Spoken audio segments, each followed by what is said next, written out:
Hey bitches, welcome to my channel. My name is Will. I'm very sorry about how atrocious my hair looks in this style. I thought I would try something new, and I'll never try it again. Recently I was in Walmart, and I was disgusted by what I saw. I saw Christmas decorations up and going already. Christmas tree after Christmas tree after Christmas tree. One decoration was singing a jolly happy little song. And I know somebody's gonna say, but Will, some people really love Christmas. Why are you taking away their joy? Why are they taking away my joy? Normally I would never be one to put somebody down for doing something that makes them happy.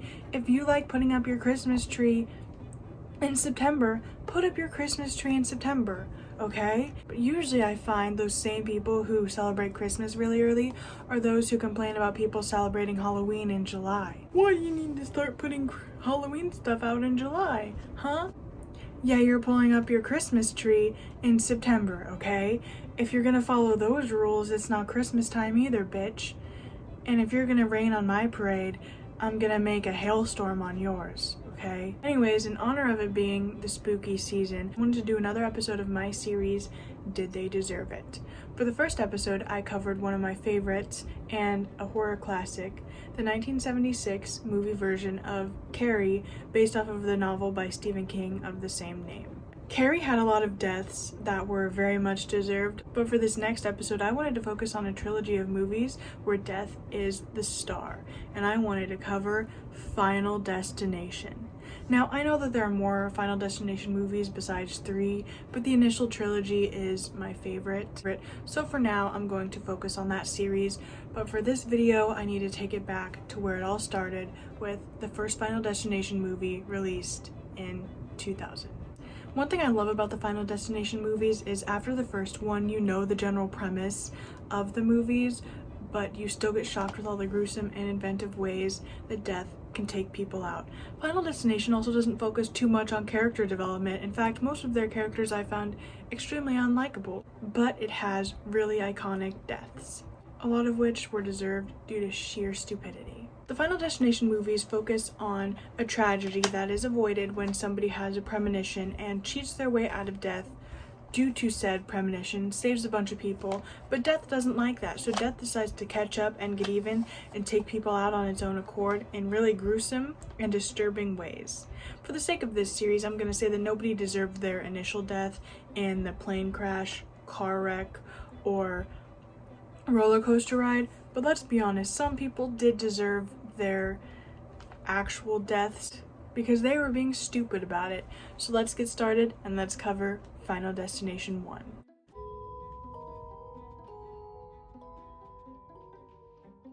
So the premise of the first Final Destination movie is a group of seniors and their 2 teacher chaperones who are taking their senior class trip to Paris. Our main character of this movie is a boy named Alex Browning who is nervous about the plane ride before he even goes on and is already a little bit superstitious and weirded out by the whole thing. His fears aren't soothed when he's taking a shit with his best buddy Todd Wagner and he hears the song Rocky Mountain High by John Denver, who died in a plane crash.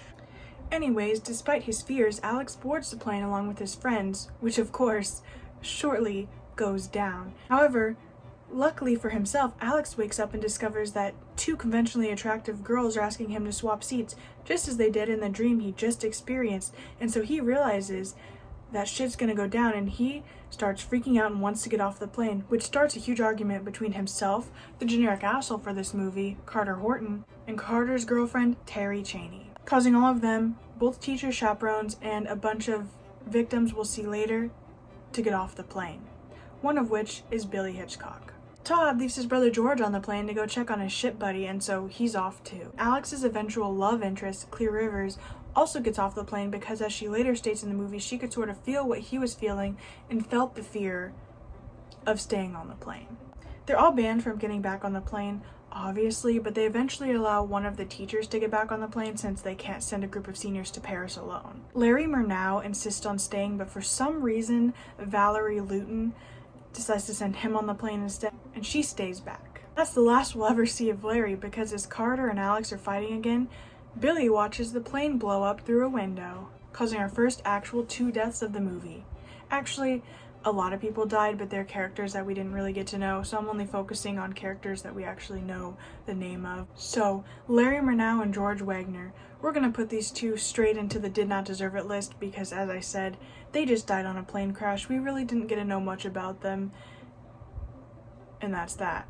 Most of the plot really isn't important to me, so if you want to know more of the plot between the kills, you're gonna have to just go watch the movie. So we're gonna jump ahead to the next kill, Todd Wagner. Todd had to use the bathroom without his shit buddy because a lot of people blamed Alex for what happened since he predicted it, and he wasn't really supposed to associate with Alex anymore, so he was stuck using the bathroom by himself, which ended up being deadly for him because death produced a leaky valve which caused Todd to slip and fall, and he ended up landing in the shower where he was caught on like a clothesline which wrapped around his neck and strangled him. Due to no traction in the tub, he was unable to save himself, and his death was ruled a suicide. Alex had actually received a warning that Todd was going to die because he'd gotten a magazine caught in a fan and a piece blew back at him that just had the word Todd on it, but of course Alex was all too late and showed up just in time to look suspicious. He's a death that definitely wasn't deserved. He was the first death post the plane crash, so nobody really knew that death was targeting them or after them. Not like he was just being stupid and uncautious, because he had no reason to be cautious because he had no idea that death was coming after him and his friends.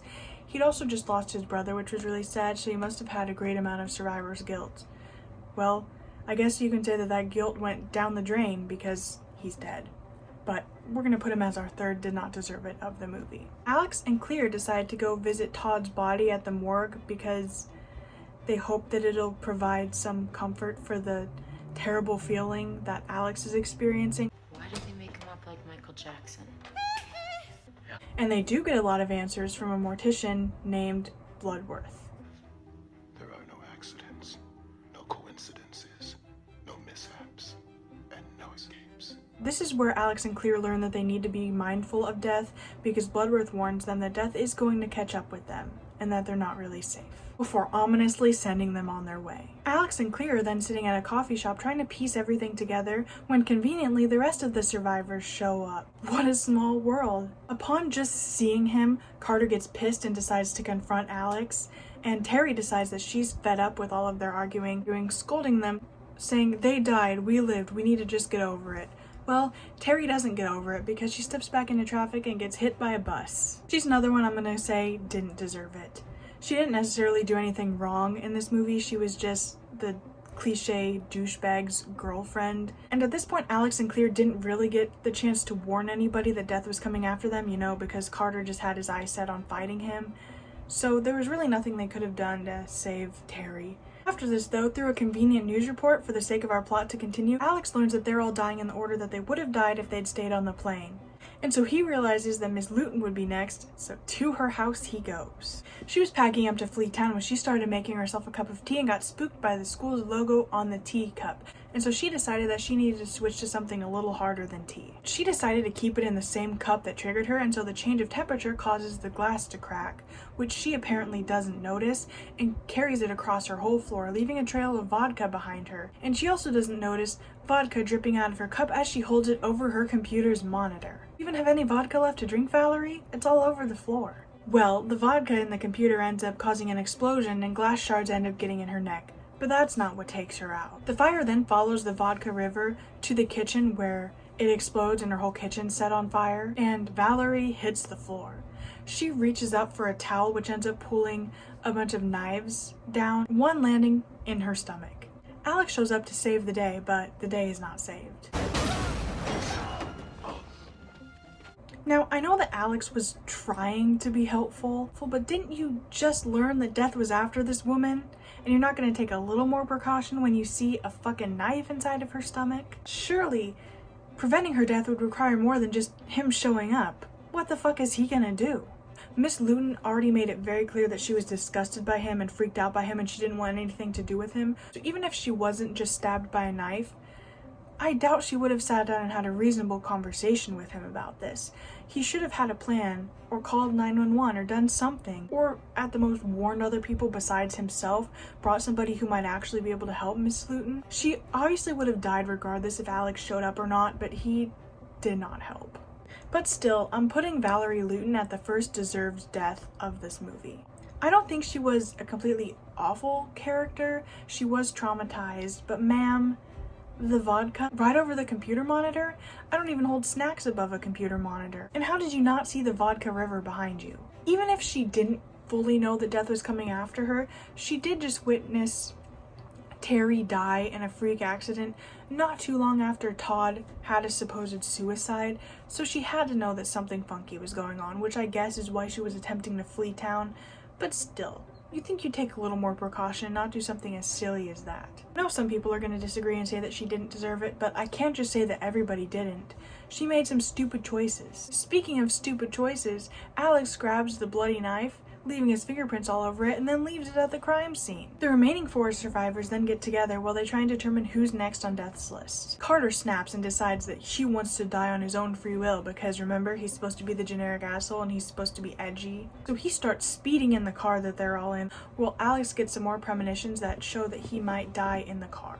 And then Carter decides to stop on a train track, and what's that? A train is on the way. Clear, Alex, and Billy get the fuck out of the car, but Carter stays until he suddenly decides that it's not his time to die. Only it is his time to die because now he's stuck in the car and unable to get out. Alex decides to intervene and save Carter.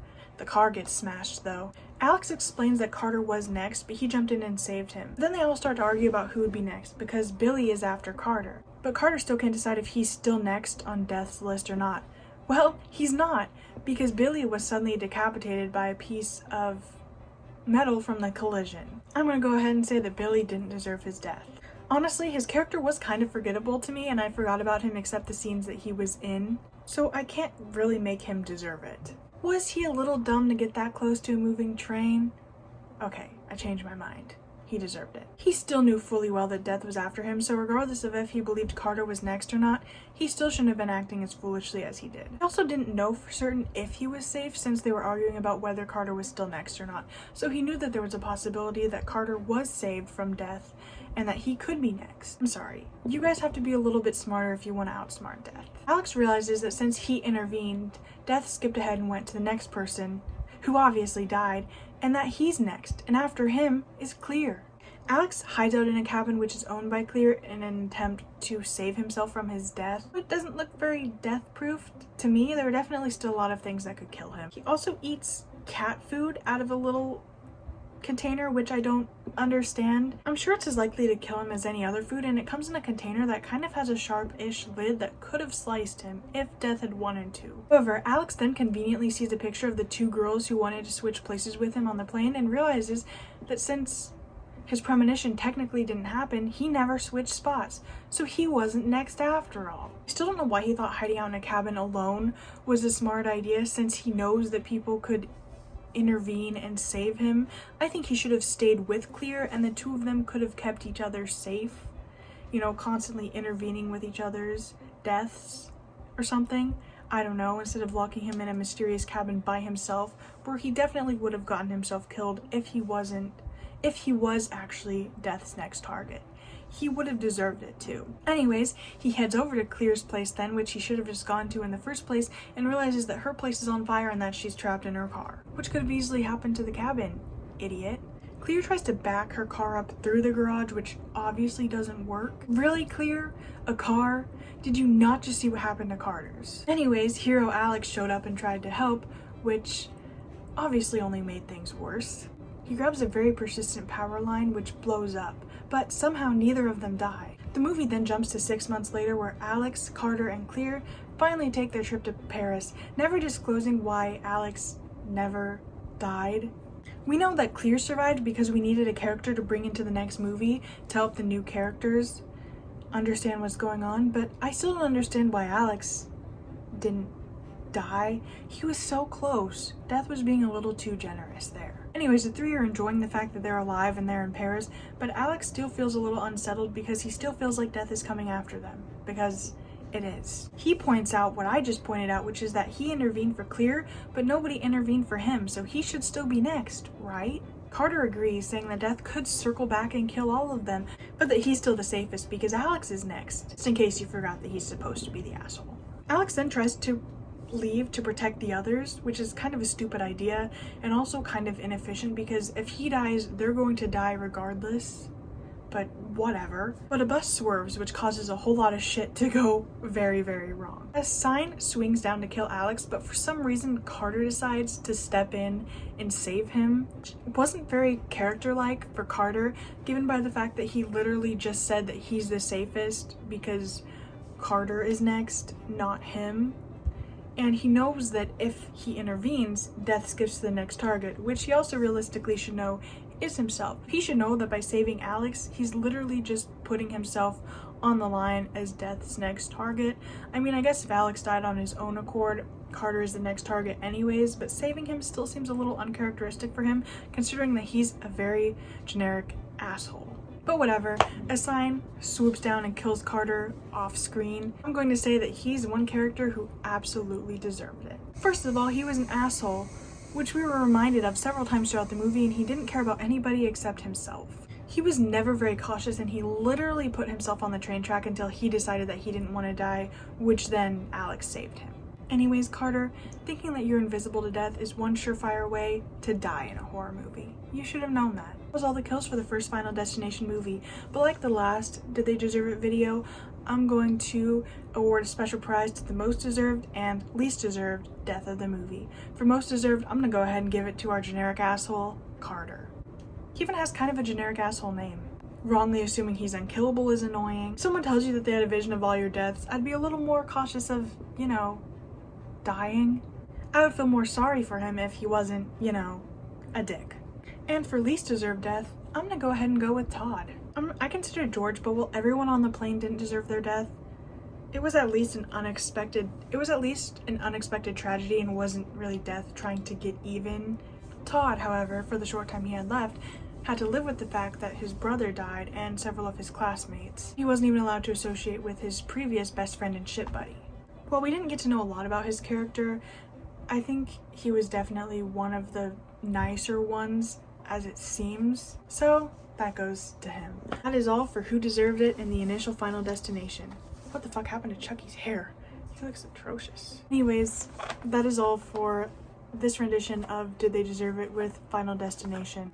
Alex was a very fucking annoying character to me. I know he was supposed to be a good character. He did save everybody from their initial deaths, but every time he tried to help, he literally just made things worse, and he literally just made himself look like more of a suspect each and every time. If I found out the death was after me and my friends, for instance, I certainly wouldn't show up just in time to look suspicious, grab a bloody knife and then leave it on the crime scene, or do things like that. I don't know what me and my friends would do if we were faced with death, but I certainly wouldn't be as foolish as Alex was. But spoiler alert, Alex does die off screen, but since he technically didn't die within this movie, I'm not going to cover it in this video. That is going to be all for this video. I will see you guys in the next. Peace out.